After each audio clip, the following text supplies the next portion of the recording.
verdad que hace 25 años estoy dedicado a la enseñanza de la filosofía y de la teología, es decir, al estudio y a la comunicación, al testimonio de las verdades de Dios y de las verdades esenciales. Y además, la proyección de esta luz en la existencia, en los problemas candentes de la política que están planteados a nuestra responsabilidad de católicos y de argentinos.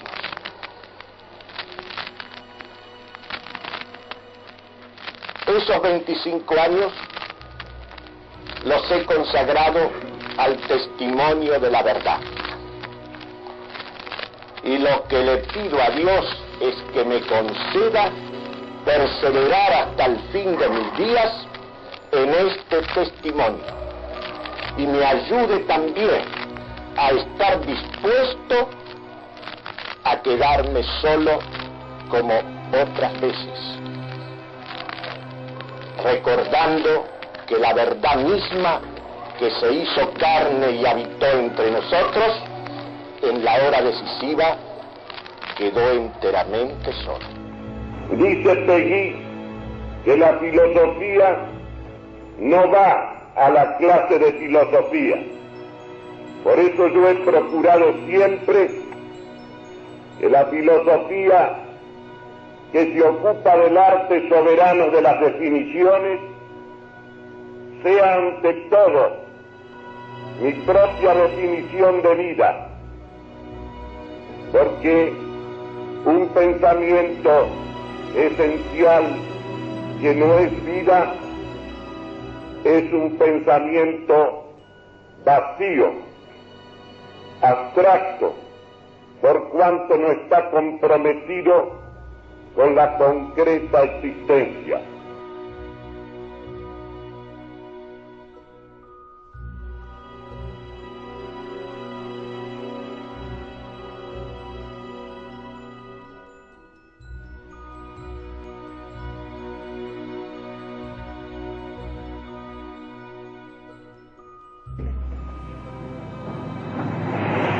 Lo que pasa es que nos domina la vulgaridad, especialmente en estos medios ilustrados, doctorales. Este es un país donde ha disminuido de tal modo, las verdades han disminuido, que se ha cumplido aquella cosa siniestra que en el siglo pasado formularon los liberales laicistas y luego continuaron los reformistas, que es esto que se llamó desaristotelizar la universidad, que es despojar a la mente de la vida natural, que es metafísica, de su actividad más propia y más pura. Y por eso la inteligencia ilustrada y dirigente del país es una inteligencia metafísica, irremediablemente vulgar, que en política actúa como simple habilidad y astucia, no como sabiduría y prudencia. Es una inteligencia servil la nuestra. Es una inteligencia de vasallos, de lacayos, porque no cultivamos el hábito soberano de la inteligencia, que es el hábito metafísico, el que permite hacer estas distinciones.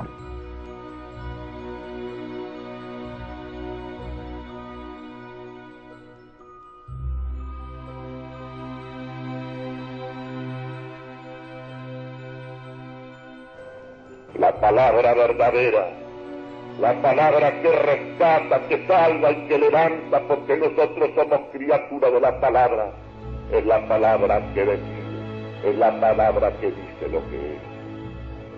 Un poeta contemporáneo lo dice maravillosamente también, Juan Ramón Jiménez, en un poema metafísico dice que mi palabra sea la cosa misma creada por mi alma nuevamente.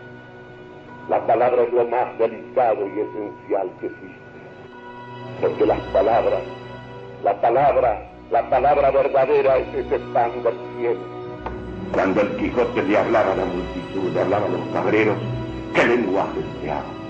El lenguaje más alto, el lenguaje del Señor, y los hacía señores. con el poder de la palabra, porque despertaba en cada uno de esos seres toda la dignidad de la criatura hecha imagen y semejanza de Dios. Eso es hablar en el orden debido.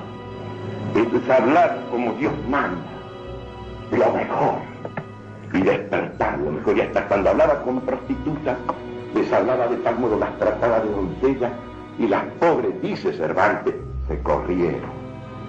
Porque de esa mujer degradada, esta palabra del señorío despertaba en ella la dignidad perdida. La devolvía la dignidad, el poder de la palabra, que es el poder de los poderes, porque todo ha sido creado por Cristo.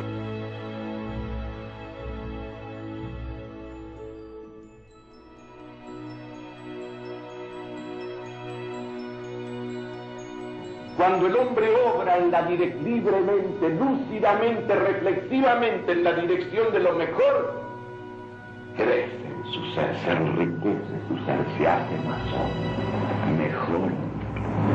Nuestro existir pleno y cabal como hombres es existir en la verdad, y existir en la verdad es obrar la verdad, porque es parte principal de nuestro existir.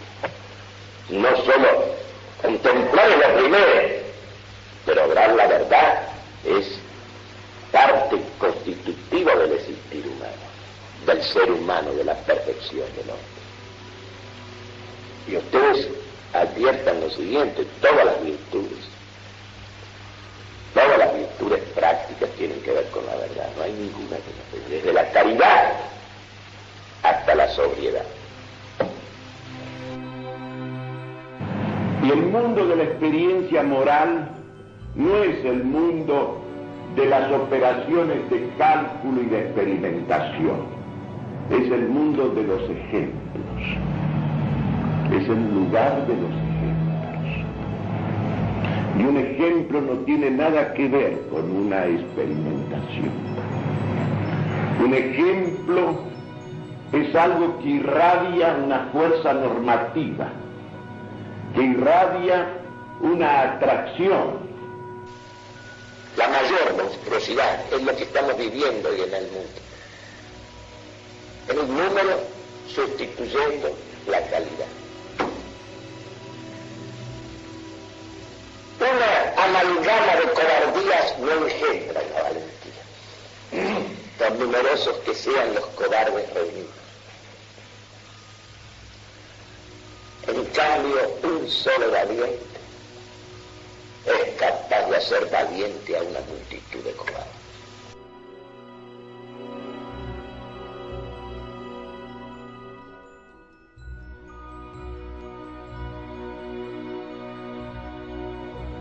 Y el primer atentado, que es casi como el principio de todos los que vienen después, es la soberanía popular, que se sustituye a la soberanía de Dios, a la soberanía de Cristo, y es una soberanía ficticia que falsifica la realidad del hombre. ¿Qué significa reducir a todos los ciudadanos de una comunidad a un uno indiferente? ¿Qué significa la omnipotencia del número? ¿Qué significa que nadie es quien es, ni tiene distinción alguna, ni función, ni responsabilidad?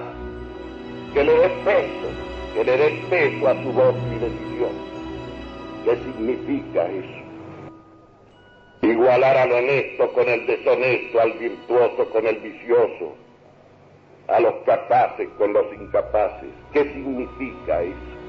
Este es el fenómeno del socialismo. Esto es la masificación. Esto es la sustitución de la calidad por la cantidad. Esto es la sustitución de la distinción que es de la persona por la confusión que es de la masa.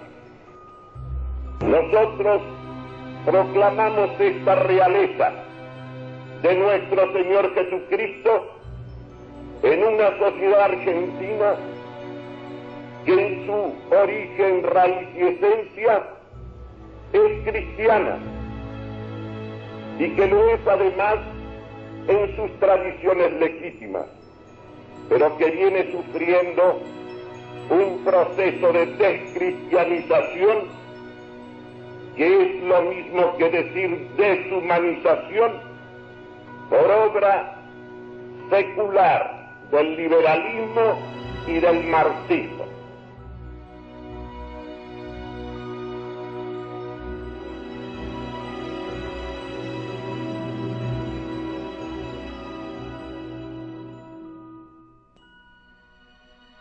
Como les decía el otro día, no estamos para semillas. Hay que morirse. Entonces, si tenemos que morir, uno se da cuenta que si bien hay que cuidar la vida, no podemos empeñarnos tanto en su cuidado como debemos empeñarnos en prepararnos para la muerte, que es una cosa realmente seria. Lo más serio que tiene la vida es la muerte de esta vida. Y piensen ustedes que hasta los filósofos paganos, un Sócrates, un Platón, consideraban que la filosofía era justamente la sabiduría que tenía como finalidad enseñarnos a morir, a saber morir. Los dos hombres, dice, los dos tipos humanos del mundo que viene, el doctor lo decía en 1850, son el tirano y el mártir. Los dos, dice, tienen que ver con la violencia. El tirano es uno que hace violencia a los demás. Y el mártir es uno que soporta la violencia de los demás. Dice, cuando el señorío del tirano o el dominio del tirano acaba con su muerte, el señorío del mártir comienza con su muerte.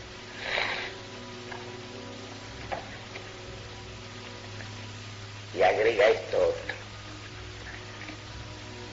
El mártir, dice, es uno que rescata uno a uno, a cada hombre de la masa y lo devuelve a su singularidad, a su persona.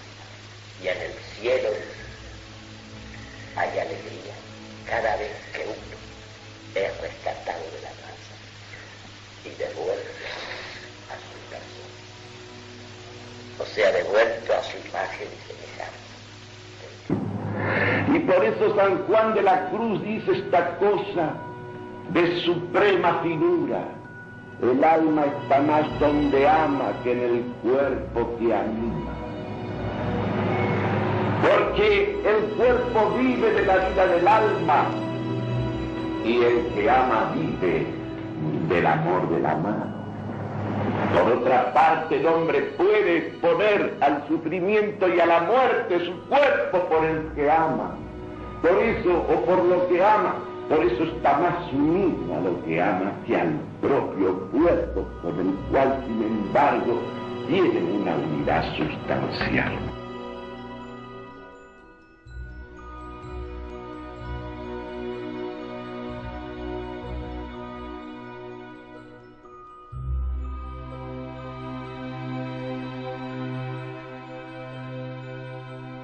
Nosotros, al reconocer, proclamar y exaltar la realeza de Cristo, lo hacemos a través de la adoración del Verbo hecho hombre en la figura del fracaso y de la derrota humana. Nosotros adoramos a Cristo en la cruz. Tiene ahí la figura de un vencido, la figura de un derrotado. Pero el sentido de ese fracaso y de esa derrota es la expresión más acabada del señorío y de la soberanía que se puede ofrecer en el orden humano, que es el sacrificio.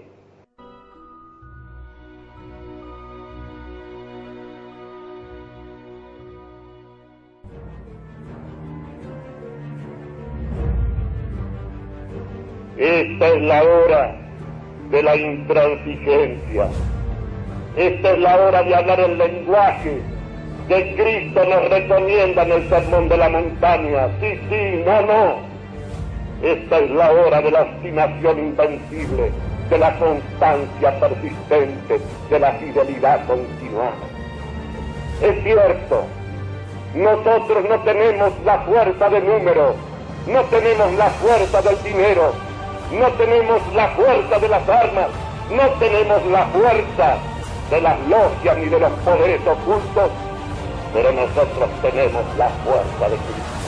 Y en la manera en que esa fuerza irradie en nosotros y Cristo viva en nosotros más que nosotros mismos, en esa misma medida seremos invencibles, aún en la derrota, porque después de todo esto es un lugar de paso, de prueba y de testimonio. Y lo importante es que seamos capaces de ser hasta la muerte y sobre todo en la hora de la muerte, testigos de la verdad.